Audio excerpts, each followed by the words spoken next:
Hey guys, how you doing? Luna here with a new video. Welcome back to the channel. Today we have a brand new episode of the Golden Trilogy where I take two or more albums released around the same time by the same artist and review them. Sorry if this video is uploaded a little bit later down the week. I usually upload videos on Wednesdays or Thursdays, but this video will probably be up on Saturday because I'm really fucking sick, and you know, a couple of days ago I wasn't even able to get up from my bed, and that's mainly the reason why you don't have the video on Wednesday like you usually do.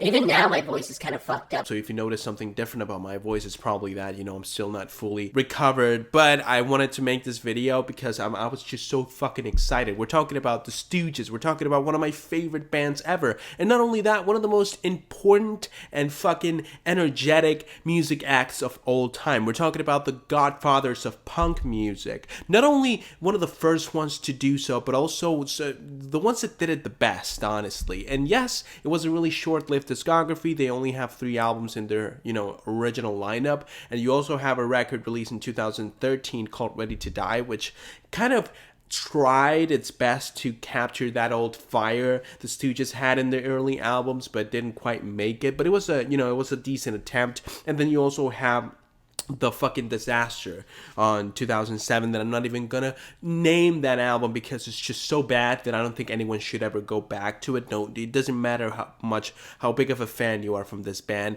It's not worth it. It's a waste of your fucking time. That means that today we're gonna focus on the first 3 albums the band released. We're talking about their self-titled record on 1969. We're talking about Funhouse in 1970, and we're talking about Raw Power of Iggy and the Stooges, released in 1973. But before we get into the first album, let me just say that this is only my personal opinion, so if you have your own, and I'm pretty sure you do, go ahead and leave it down below in the comments, and I'll make sure to check it out and give you my opinion on your opinion. So with that being said, let's just go on with the first album of today. The Stooges' self-titled record, released in 1969, is the starting point of the band and also one of the most important albums ever because it introduced a new way to use rock music and a new twist to the genre, to the point where it was something completely different. I think that this album, the reason why it's so important is because rock music in and of itself, it's like, it was a revolution at the time where people were rejecting popular music and wanted something a little bit crazier.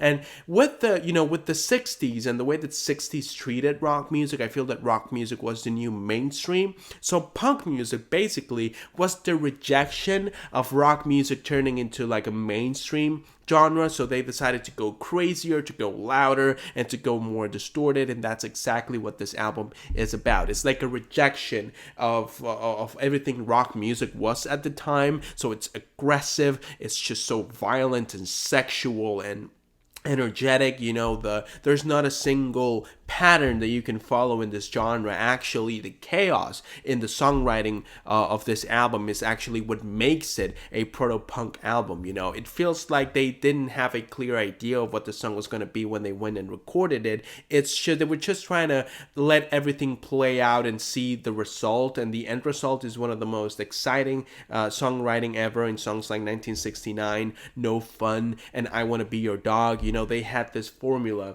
that, it started with Iggy singing in a really normal way, like a regular rock and roll song, and as it went on, he was going louder and crazier, basically improvising the rest of the song because the lyrics were really repetitive. There was nothing different from the beginning of the track to the end when it comes to the lyrics or the melody. It was just him going louder and going more distorted, and with him, the track also tried its best. The drums were going faster and were going off pace sometimes with the guitar. The guitar was a little bit more distorted and a little bit more distorted to the point where it was just like a wall of sound and intensity and violence. And that energy that the Stooges managed to capture in those albums, especially as you go further down their discography, because even though this album is like really intense, again, it's not your typical rock album from the 60s, you still find Iggy to be kind of in a cage, and that's one of the negative parts about this album. I don't feel that Iggy was all that free on this record, and the reason why I say that is not because he doesn't sound crazy here, it's just because when you look at the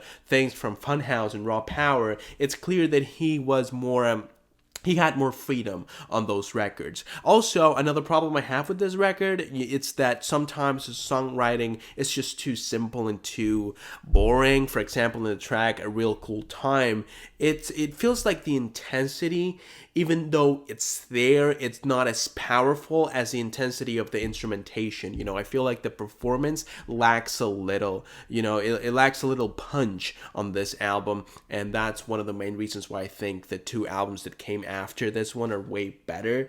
But it's even then, I think that this album set the blueprint to one of the greatest, or some of the greatest albums ever. So that is the main reason why I give this album so much credit, and that's the reason why every time someone praises this album, I can help but agree. Because yeah, it's not the greatest Stooges album ever. I can definitely find two records that are way better than this one. However, it was the first one that introduced the idea, and I think that without this album, you wouldn't have not only the entire punk genre as it is, but also you wouldn't have the other two Stooges albums, because I feel like the band was kind of experimenting with each other, trying to find the proper chemistry to then go into the craziness and, the even more intense songwriting and performance they were doing on other albums. So that's one of the main reasons why I think this album is as important as it is, and I think it deserves a spot in this Golden Trilogy episode. Also, another thing I want to say is that this album probably has one of my favorite and one of the darkest fucking songs ever with "We Will Fall." And not only that, but it's a really special Stooges song because they never try to do something like this again. Every time I listen to this song, it freaks me out. And I've heard a shit ton of music. I've heard new wave, I've heard dark wave music, ambience music, dark metal, new metal, like a bunch of different songs and genres that are meant to fucking scare you. But few tracks freak me out as much as "We Will Fall." It's a 10-minute track. A lot of people feel like it's too long for this type of album, but I personally love it. I think the track is amazing. It is really repetitive, and yes, the lyrics may not be about this darkness that I'm speaking of, but listen to the track, listen to the, the strings and how out of tune they sound. It's so creepy and it's so eerie, and it's just gets your mind in such a dark place that I feel it's an amazing experience. It's definitely the highlight on the album. Moving on from the self-titled album, we go to Funhouse from 1970. In my opinion, everything about this album is way better than the self-titled release in 1969. In my opinion, Iggy's performance on this album is insane. It's so good. It's like listening to someone going insane, but also enjoying himself in the process. The way that he screams, the way that everything about his performance and his voice sounds so primal,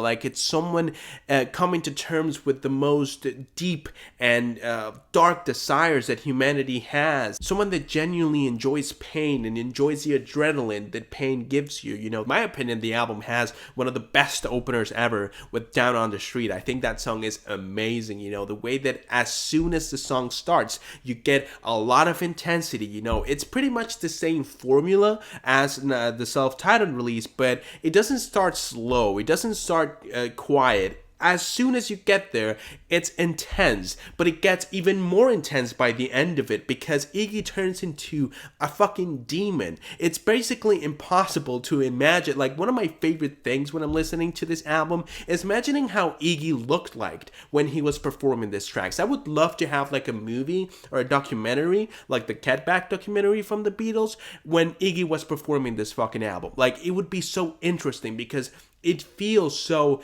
freewheeling. It feels like he was in his own world when he was performing these tracks, and the band delivers, especially the drums. Sometimes the mixing can be a little fucked up. The guitar at times sounds even lower in terms of volume than the bass. The bass basically kind of like fades into the track, which I don't really like when that happens. I think the bass is really important no matter the genre we're talking about. If it's there, it has to do something. And sometimes because of the poor mixing, it kind of does nothing. And it's true for the guitar too, not for the drums. The drums smash every single track on this album, especially LA Blues.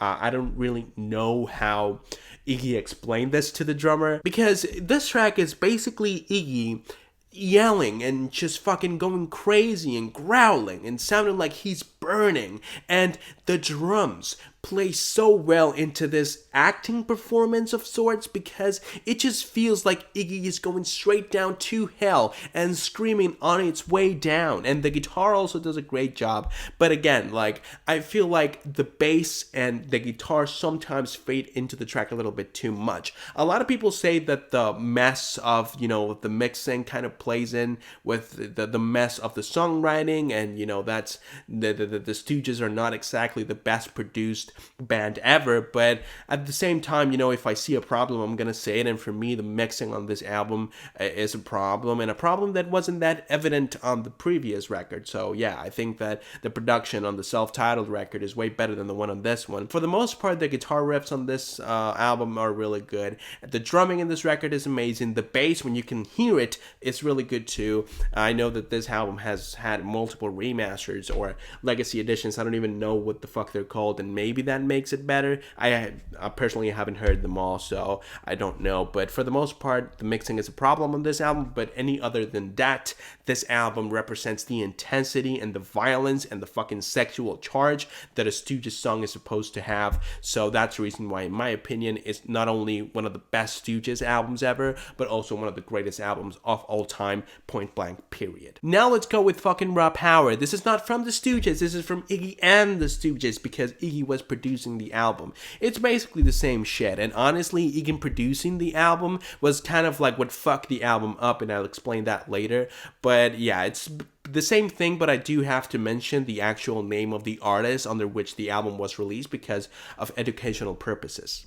This album overall is really similar to Funhouse, but they were trying to add a few more sounds and a few more genres onto the mix. For example, the track Give Me Danger is a little bit more bluesy, something that sounds really good on Iggy's vocals, honestly, and actually he went on to explore this sound even further in albums like Lust for Life. The album has one of my favorite Stooges songs ever with Search and Destroy. In my opinion, one of the most fucking violent and intense and amazing rock songs of all time, and I believe that it was this song that actually made me want to try and listen to the Stooges' entire discography, because before this, this type of music is not easy to get into. So when you listen to a band that's such a fucking mess when it comes to production, recording, and fucking, mixing, it's kind of hard to get into it. But it was this song that showed me the meaning and the intention behind the music, how it was not meant to be pretty, but meant to be powerful, raw,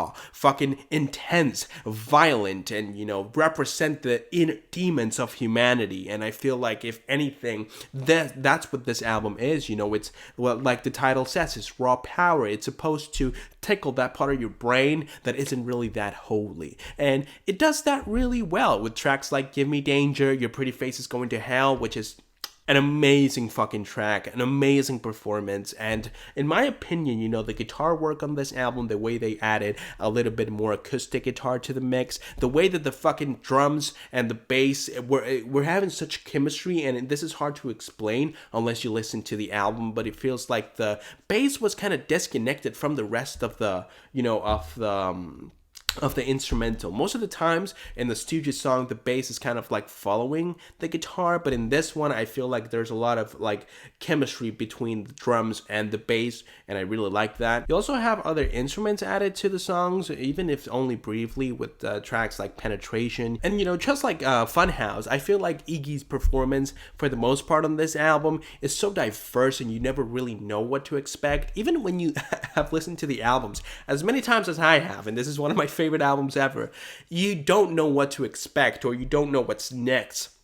You kind of remember, and you're trying to, okay, now he's about to do this, but then it's so crazy that even after you've heard the thing 1,000 times, you're still surprised by the way he performed these tracks, and that's the magic of the Stooges, man. And in my opinion, that is the reason why no other band today, back in the day, no other band could ever do what the Stooges did, because there was this feeling of free willingness and not being afraid of what people may say, not being afraid of sales or fucking fucking popularity dropping because they weren't, they were basically flops at the time. It was just this feeling of pure passion in trying to express themselves and their pain and their feelings, their unholy desires, that I feel like a lot of people misunderstood them, and most of them did because of this album, because the lyrics are kind of crazy. I'm not gonna lie. And with Iggy cutting himself on stage, puking on his fans, and stage diving, one of the first ones to stage dive actually, I feel like a lot of people felt that this music caused those sort of reactions, when actually I'm a perfectly normal, law-abiding citizen. I've never puked on anybody. The only reason why I like this tracks is because I feel like it tickles that part of my brain that wants the release of a song that's not only about happy going adventures and shit like that. I feel like everyone needs to have some sort of way to express themselves to all these different thoughts on your mind, and the thought on your mind, the part of your brain that wants violence and that wants intensity and that wants ugliness and gruesomeness. I feel like this sort of music answers to that part of your brain, and it's really difficult to make music that does that. And I feel like the Stooges managed to create not only one but 3 albums that answer to that feeling. And that's the reason why I feel like the Stooges not only deserve a spot in the Golden Trilogy, but deserve a spot in some place a little bit higher than that. Because in this video, when I feel like a trilogy is too good to be called golden, we're gonna put them in the platinum category. And I feel like this 3 albums are more than deserving of being the first platinum trilogy of the channel. Now, after I've said that, out of the 3 albums, which one is my favorite? And my favorite, even though Raw Power is an amazing album, and the self-titled record from 1969 is like the most important one because it was the one that introduced this, this whole genre, or this whole version of proto-punk. I feel like Funhouse is the greatest example of the Stooges formula. I think that the guitar riffs are amazing. Some of my favorite guitar work from the Stooges is on this record. I feel like Iggy's performances in this record were the best ones he ever made, in tracks like Loose, Dirt. The sexual charge of that song is so amazing. Also, Down on the Street, the fucking screaming on TBI, and also the incredible acting performance basically on LA Blues is amazing. Even though short-lived, I think that the Stooges are one of the discographies I enjoy the most. We only have 3 albums, but honestly they're so good I feel like I don't need any more. I listen to these albums quite often, especially Funhouse. Definitely, I recommend anyone who hasn't heard this album to give them a try. I know it's kind of hard to get into such style of music because it's really intense, it's really loud, it's really ugly. It's not your typical rock and roll song. It's not the Beatles, it's not the Rolling Stones, it's not Led Zeppelin. It's something completely different. Try to understand what the albums are trying to do and try to align your mood with the albums, and I feel like if you actually do that successfully, you're gonna find yourself enjoying the shit out of these albums. So yeah, that'll be it for today's video, guys. I really hope that you enjoyed. If you did, go ahead and leave a like on the video and subscribe to the channel so you don't miss any of the videos that I upload. If you have any recommendations on another trilogy I should make a video about, you should go ahead and leave it down below in the comments so I can fulfill your request as soon as possible. I am gonna say it again, this is only my personal opinion, so if you have your own, please do go ahead and leave it down below so I can go ahead and give you my opinion on your opinion. I don't want to hear shit about, Iggy Pop's past and the things he did. I know that the guy's kind of shady and did some shady shit even after the Stooges, even, 80s, 90s. The guy was crazy. I don't want to hear all that, okay? I'm here to talk about the music, so if you have any comments about them sort of things, fuck off. This is not a drama channel. I'm not a news channel. I'm not a newspaper. I review music. I talk about music. That's what I like to do. So if it's not about music, get the fuck out of here. With that being said, once again, I hope that you enjoyed, and I hope that I can see you guys soon with a new video. But until then, bye.